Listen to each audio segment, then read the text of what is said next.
bagiannya, partnya masih tetap di pertemuan kedua. Jadi penerapan metode Quadri pada rencana penelitian kita, pertama kita rubah jadi grayscale dulu, kemudian di partisi blok 4x4 ya, metode partisi variabel untuk mendapatkan representasi partisi hierarki. Jadi yang hierarki tadi, kemudian akan dibentuk node tunggal yang akan menjadi akar inisialisasi kuadran dari Quadri. Sebab kenapa? Kalau kita sampai loop sampai banyak yang tadi, tentu memorinya nggak akan kuat. Itu kan batas dari komputer ada sendiri. Jadi permasalahan komputer sampai sekarang itu masih tetap sama, yaitu memori dan penyimpanan. Jadi kecepatan memori dan juga penyimpanan itu dari dulu yang komputer diciptakan sampai sekarang masalahnya tetap sama gitu. Oke, kemudian dari inisialisasi kuadran pada akar, maka dilakukan pengecekan terhadap warna-warna yang berbeda pada suatu bagian. Dibagi lagi menjadi 4 sehingga ditemukan homogenitas warna. Nah, ini saya bagi 4 sesi, pengecekan ulang lagi, piksel warna putih, kemudian piksel warna hitam dipisah. Jadilah dia kuadri. Nah, kemudian setiap kuadran yang seragam dipresentasikan nilainya yang tidak memiliki kesamaan akan menjadi 4 subkuadran yang lebih kecil secara rekursif. Jika telah ditemukan semua kuadran akan didapat seragam, maka terbentuk suatu pohon dengan nilai yang baru. Nah, itu kemudian sampai bersinggungan, udah gitu aja yang dinilai. Oke, Quadri ini menunjukkan bahwa Quadri memiliki kualitas yang lebih tinggi karena menggunakan blok rincian yang lebih halus, tetapi dengan tingkat kompresi akan kurang jika ukuran blok pada sebuah citra dengan penggambaran warna yang rumit. Hal tersebut karena bisa jadi menyisakan variasi sisa blok dari citra. Jadi konsepnya gimana sih Quadri ini? Jadi kita menyindak setiap objek. Jadi setiap objek cari simbol-simbol Quadri yang bersentuhan, yang bersinggungan dengan citra yang akan dideteksi. Ambil setiap objek yang terdapat simbol-simbol tersebut. Terjadinya peningkatan kinerja bila diterapkan pada citra gambar dengan tipikal yang halus dan berkurang jika tidak terdeteksinya tepi daerah. Jadi contohnya begini. Ada sebuah gambar di kiri. Gambar apa ini? Bendera Norwegia. Oke. Ini belum ke peta, tapi saya kasih gambaran dulu. Jadi ada citra asli, yang kanan ini citra hasil. Citra asli seperti ini. Ini harusnya dipisahkan objeknya. Ini sendiri, ini sendiri, ini sendiri, merah ini sendiri. Kenapa? Karena mereka saling bersinggungan, ya kan? Mungkin secara kasat mata kita nggak kelihatan bahwa ini bersinggungan, tapi secara sistem akan kelihatan. Itu merah ini sendiri, merah ini berdiri sendiri, putih ini berdiri sendiri, oke? Kemudian warna ini berdiri sendiri. Kemudian nanti akan ada gambar pemisahan objek. Ya, ini hasilnya. Kemudian ada informasi pokok, total objek hingga waktu proses. Ini akan sangat membantu ketika kita terapkan pada peta nanti. Oke. Nah, jadi saya kasih gambaran dulu. Nah, ada hal yang menarik ya sebenarnya. Gambar yang pertama hanya simple aja, gambar apa? Bendera Norwegia. Ketika dia diproses dengan citra, dia akan memisahkan diri objeknya itu. Oke.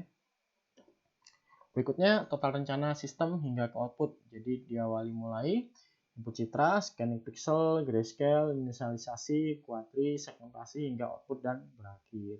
Oke, ini yang namanya flowchart. Kalau kalian selama kuliah manajemen belum pernah dapat, saya kasih tahu bahwa alur ini namanya flowchart. Tentunya kalau udah pernah ngambil kursus dengan saya tahu apa itu flowchart. Harusnya ya kalau kalian semester atas sekarang. Nah, kemudian flowchart itu kita punya bagian-bagiannya. Jadi yang pertama saya jelaskan di sini, proses diawali dengan memasukkan gambar input, dilanjutkan dengan scanning pixel. Proses ini merepresentasikan derajat keabuan pada citra input dalam pemetaan pixel ke dalam data numerik pada format true color 24 bit.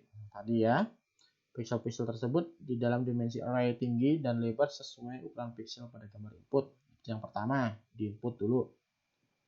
Kemudian di scanning, deteksi ya.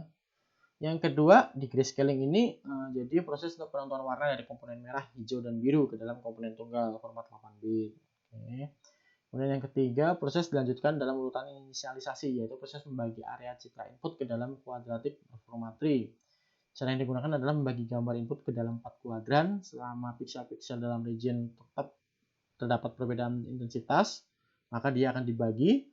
Proses tersebut berjalan dalam perulangan untuk setiap kuadran dengan indikator selesai perulangan adalah tidak ada lagi perbedaan intensitas piksel atau sampai dengan ukuran kuadran terkecil. Nah, ini tadi saya jelasin bahwa dia akan dibagi sampai memang tidak ada warna yang sama dengan dia. Ternyata ini kan khususnya kalau yang seperti ini warnanya sama semua ya. Merah-merah, biru-biru, putih-putih.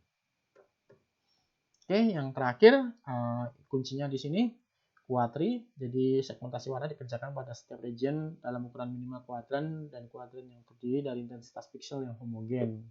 Proses merging pada seluruh kuadran akan menggabungkan setiap konektivitas piksel pada kuadran yang masih bertetangga. Jadi kita akan lihat nanti hasil endingnya. Nah, ini contoh sintak dari sebuah program.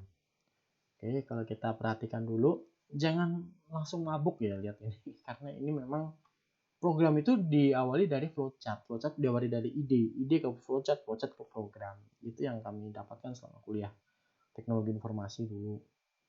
Jadi di sini mulai input, proses, verifikasi selesai. Oke, ini akan saya jelaskan detailnya di pertemuan minggu depan. Oke, nah untuk tugasnya mungkin minggu ini belum ada tugas, mungkin minggu depan kita akan mulai dengan tugas ya, dan juga belajar mulai ke teknik ke sistem. Oke, jadi sebenarnya ini menarik, yang penting suka dulu.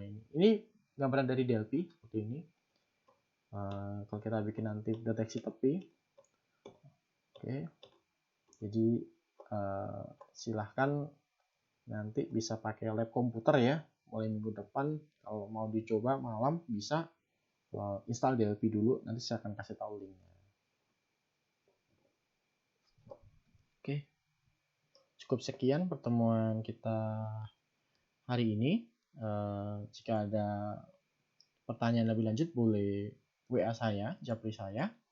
Kemudian bisa dicek di video saya di description juga untuk download aplikasi Delphi-nya ya, untuk bisa belajar ke depan. Mungkin itu saja yang bisa saya sampaikan. Terima kasih.